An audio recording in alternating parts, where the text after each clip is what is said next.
एक छोटे से गांव में रिया नामक एक लड़की रहती थी। रिया का परिवार एक परंपरागत सोच वाला परिवार था, जहां महिलाओं को उनके अधिकारों का उचित सम्मान नहीं दिया जाता था। रिया का पिता, एक कठोर और अंतर्निहित व्यक्ति, मानता था कि महिलाओं की जगह घर में ही होनी चाहिए, पति और परिवार की सेवा करती हुई। रिया की मानसिकता में विद्या के प्रति उत्साह था, लेकिन उसे एक सीमित समय तक ही स्कूल जाने की अनुमति थी। उसका पिता सोचता था कि इससे ज्यादा उसके लिए शिक्षा की आवश्यकता नहीं है। जब रिया बड़ी हो गई तो उसकी इच्छा और भी मजबूत हुई। वह गांव के पुस्तकालय में गई और अनेक पुस्तकों को पढ़कर अपने ज्ञान को बढ़ाने लगी।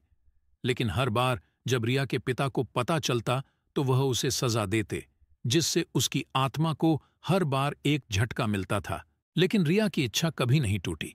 उसने जाना कि गांव के प्राचीन कानूनों के अनुसार अगर कोई महिला अपने योग्यता का प्रमाण दे सकती है तो वह अपने परिवार की संपत्ति का विरासत में हिस्सा पा सकती है, पारंपरिक पुरुष उत्तराधिकारियों को छोड़कर। नई उम्मीद के साथ रिया ने गुप्त रूप से प्रशिक्षण शुरू किया। नीचे धनुर्विद्या, घुड़सवारी और बौद्धिक बहस के क्षेत्र में उसके कौशल को तेज किया। जब समय आया तो उसने अपने पिता को चुनौती दी, अपने परिवार की संपत्ति का हिस्सा प्राप्त करने की मांग की। रिया के पिता रिया के साहस के चौंके, माना कि रिया जरूर हारेगी। लेकिन रिया ने सभी परीक्षाओं में उत्कृष्टता प्रदर्शित की, अपनी बुद्धिमत्ता, साहस और अटल संकल्प का परिचय कराते हुए। अंत में रिया ने विजयी साबित होते हुए सम्मान हासिल किया। लेकिन उसके पिता ने इसे एक सीमित शैक्षिक करियर के लिए हां बोला, जिसमें वह बुनियादी ज्ञान हासिल कर सके। रिया की चाह बढ़ती गई और उसने गांव के पुस्तकालय में गुप्त रूप से पढ़ाई की शुरुआत की। एक दिन रिया ने सुना कि गांव की प्राचीन परंपरा के अनुसार एक महिला अगर अपने योग्यता का सबूत देती है तो वह अपनी परिवार की संपत्ति का अधिकारी बन सकती है, पारंपरिक पुरुष उत्तराधिकारियों को छोड़कर।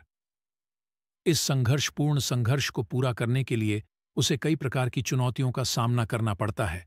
रिया ने नई आशा पाई और उसने एक योजना बनाई। उसने गुप्त रूप से धनुर्विद्या, घुड़सवारी और बुद्धिजीवन की प्रशिक्षण शुरू की। जब समय आया तो उसने अपने पिता से अपने परिवार की संपत्ति का अधिकार मांगा। रिया के पिता ने चौंक कर उसकी निराशा करने की उम्मीद की, सोचते हुए कि वह निश्चित रूप से असफल होगी। लेकिन रिया ने सभी चुनौतियों में उत्कृष्टता प्रदर्शित की, अपनी बुद्धिमत्ता, साहस और अदम्यता का परिचय दिया।